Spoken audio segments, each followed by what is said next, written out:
అవకాశం కల్పిస్తున్నారు కదా. ఎస్ సో ఇది good for Israel. Iran leadership బలహీన పడితే దాని యొక్క ఇంపాక్ట్ లెబనాన్ లో ఉన్న హిజ్బుల్లా మీద ఉంటుంది, యెమెన్ లో ఉన్నటువంటి హౌతీస్ కూడా ఉంటుంది కదా. అవి ఆల్రెడీ హమాస్, హిజ్బుల్లా దాదాపు నాయకత్వాన్ని మొత్తం క్లోజ్ చేసేసింది ఇజ్రాయెల్. చాలా వీక్ అయిపోయింది. ఇప్పుడు మీరు దాడి చేస్తారంటున్నారు కానీ అదంతా ప్రభావితంగా ఉండదు. లాస్ట్ 2 years నుంచి మొత్తం ప్రముఖమైనటువంటి నాయకత్వాన్ని కానీ ఆయుధ సంపత్తిని కానీ ఇజ్రాయెల్ దాదాపు క్లోజ్ చేసింది. సో అంత ప్రభావం ఉండకపోవచ్చు అనుకుంటున్నాం మేమైతే. అంటే లాస్ట్ 2 years బ్యాక్ ఉన్నంత స్ట్రాంగ్ గా ఇప్పుడు లేదు హిజ్బుల్లా కానీ హమాస్ కానీ. ఎస్ జిఎల్ఎన్ రావు గారు, తాజాగా డొనాల్డ్ ట్రంప్ ఒక మంత్ రష్యా నుండి క్రూడ్ ఆయిల్ను మనము నిల్వల్ని ఇంపోర్ట్ చేసుకోవడానికి పర్మిషన్ ఇస్తున్నట్టు ఆయన ఒక ప్రకటన చేశారు. అంటే ఇది నాకు కొద్దిగా అన్కంఫర్టబుల్గా ఫీల్ అవుతున్నాను. రష్యా ఒక ఇండిపెండెంట్ దేశం, భారతదేశం ఒక ఇండిపెండెంట్ దేశం. Who is to give the permission? And it's a 1,000 million question. Kindly clarified. ఇక్కడ ఒకటి ఏంటంటే అండి, ఈ యుద్ధం వలన దీని నుంచి వచ్చే పర్యవసానాలను ఒక్కొక్క దేశం మీద ఎలా ఉంటుందో బహుశా ట్రంప్ అడ్మినిస్ట్రేషన్ విశ్లేషించి ఉండుంటుంది.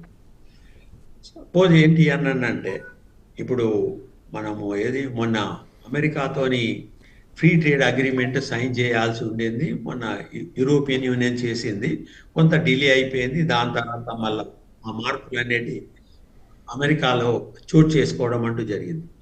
అయితే ఇక్కడ ఏంటి అనంటే, మనకు కూడా నెక్స్ట్ బహుశా 3-4 months ప్రకారం వరకు కూడా దీని యొక్క ఇంపాక్ట్ అనేది భారతదేశం మీద ఉండదు అని కొంతమంది విశ్లేషకులు చెప్పడం అంటూ జరుగుతుంది. అయితే ఇక్కడ మీరు అన్నారు ఇది $1 million క్వశ్చన్. దీన్ని ఎట్లా అర్థం చేసుకోవాలి? లేకపోతే అమెరికా మీరు ఆయిల్ కొను అంటే ఇండియా కొంటుందా, లేదా వద్దు అంటే ఊరుకుంటుందా కదా? ఇది మీ క్వశ్చన్ కదా. ఒకటి ఏంటంటే, అంతకుముందు మనము అమెరికా వద్దు అన్నా కూడా అమెరికాని ధిక్కరించి మన అవసరాలు ఏవైతున్నాయో అవి మనం తీర్చుకోవడం అంటూ జరిగింది, రష్యా నుంచి ఆయిల్ కొనుక్కొని. ఇప్పుడు మన మీద ఇంపాక్ట్ కంటే ఎక్కువగా ఈ యుద్ధం ద్వారా ఏంటి అనంటే, అమెరికా మిత్ర దేశాలైనటువంటి ఏవైతే యూరోపియన్ దేశాలు ఉన్నట్టే వాటి మీద ఎక్కువ ప్రభావం పడేటందుకు అవకాశం. సో కాబట్టి ఏంటి అనంటే, ఇక్కడ ఇండియా పేరు తీసుకొని మీరు ఒక 1 రోజుల వరకు కొనుక్కోండి అనంటే ఏంటి, ఇండైరెక్ట్ ఆయన యూరోపియన్ దేశాలకు కూడా సూచిస్తున్నాడు. వాళ్ళకి ఆల్టర్నేటివ్ లేదు. ఎందుకంటే అట్లానే అమెరికా నుంచి డైరెక్ట్ పైప్ లైన్ యూరోపియన్ దేశాలకు ఉంది. సో కాబట్టి in fact he is allowing the and indirectly saying the European countries also can buy oil from Russia. అలానే చైనా కూడా, అంటే భారతదేశం యొక్క పేరు తీసుకొని మిగతా అన్ని దేశాలకు ఆయన ఏంటి అంటే ఒక మెసేజ్ ఇచ్చేసినాడు, నేను పర్మిషన్ ఇస్తున్నా, మీరు అందరూ కొనుక్కోవచ్చు. సో ఆయన ఇవ్వాల్సిన అవసరం ఏం లేదండి. కాకపోతే ఇప్పుడు మీరు అడిగిన క్వశ్చన్ ఏంటి అని అంటే, మన యొక్క స్ట్రాటజిక్ ఎక్స్పర్ట్స్ ఎవరైతున్నారో ట్రంప్ ఇది ఖచ్చితంగా అనౌన్స్ చేస్తాడు అని అన్నారు. కాకపోతే అతనే ఇంకొక 1-10 రోజుల తర్వాత అన్నాడు. కానీ 1 రోజులు ఈ అనౌన్స్మెంట్ చేయడం అంటూ జరుగుతుంది. ఒక రకంగా అయితే నాకైతే నవ్వొస్తుంది ఇది చెప్పడం వలన. సో ఇదేం పెద్ద పజిల్ అనేది కాదండి. ఎందుకనంటే అమెరికా తన యొక్క సంబంధాలను ఇతర దేశాలతోని మామూలుగా ఉంచుకోవాలి, లేకపోతే ఏవైతే ఉన్నాయో అవి కొనసాగించాలని అంటే ఇట్లాంటి చర్య తప్పనిసరిగా అమెరికా తీసుకోవాల్సి ఉంటుంది. సో కాబట్టి ఇదేం పెద్ద ఇష్యూ అనేది కాదండి. రవి గారు, యుద్ధం ఇంకోటండి, ఆయిల్ విషయంలో ప్లీజ్, గతంలోనే అమెరికా ప్రెషర్ పెట్టినా కూడా ఇండియా పట్టించుకోకుండా రష్యా దగ్గర ఆయిల్ కొంటూనే వస్తుందనే మనం ప్రతిసారి అన్ని వార్తా న్యూస్లో చూస్తూ వచ్చాం. ఈ మధ్య ఏదైతే వాణిజ్య ఒప్పందంలో బాగా కండిషన్ పెట్టింది రష్యా నుంచి కొనొద్దని చెప్పి, మళ్ళీ ఈ రోజు 1 రోజులు పర్మిషన్ అవుతున్నాం. ఒక భారతీయుడిగా వినడానికి కొంచెం ఇబ్బందిగా ఉన్నా, కానీ నాకు అనిపిస్తుంది అంటే ఇది వాస్తవం కాకపోవచ్చు అని. ఎందుకంటే ఇప్పుడు అనివార్యత ఏర్పడ్డది. ఇప్పుడు మనకు ఆయిల్ ఎక్కడో ఒక్క దిక్కు నుంచి రావాలి. ఇప్పుడు ఇరాన్ ఈ మధ్యలో ఈ వారి కారణంగా ఈ సరఫరా ఆగిపోవడము, ఈ ఏదైతే వాటర్ ఇది ఉందో దాన్ని ఆగిపోవడం ద్వారా మనకు ఆల్టర్నేట్ కంపల్సరీ కొనాల్సిన పరిస్థితి అక్కడ ఏర్పడ్డది. బహుశా సార్ అన్నట్టు అమెరికా వద్దన్నా కూడా మనం కొంటాం కావచ్చు. ఎలాగో కొంటారా అని చెప్పి దీన్ని అడ్వాంటేజ్ గా తీసుకోవడానికి ప్రకటించి ఉండొచ్చేమో అనుకుంటున్నాను.